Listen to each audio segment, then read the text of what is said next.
Dinuruduro niya ako habang sinisigawan. Sabi ko na, ikaw naman yung unang hindi nakikipag-usap sa akin. Bakit ako yung sinisisi mo? Pero sabi niya, ano bang nagawa kong mali para ganituhin mo ko? Kung ayaw mo sa amin, umalis ka sa lupa ng anak ko.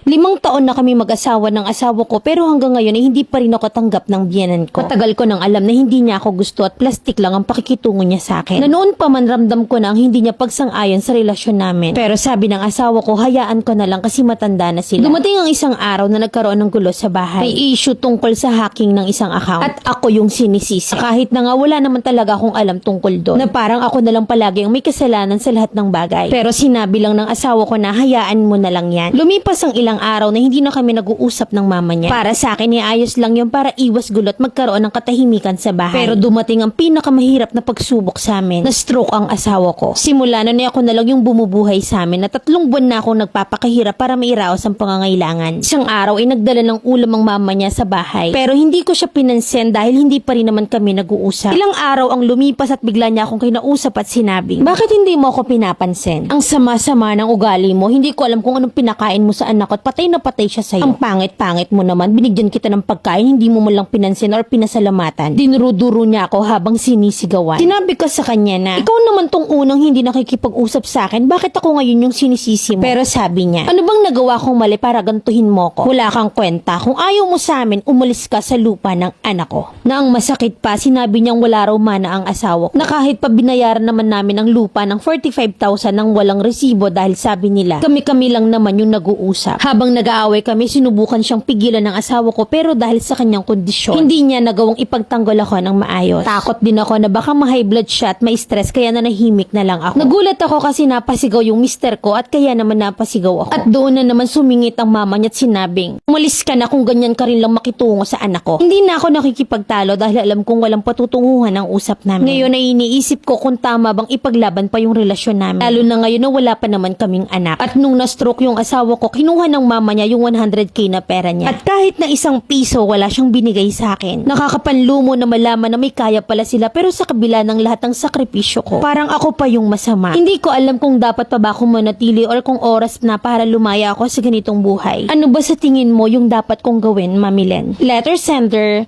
Sarah.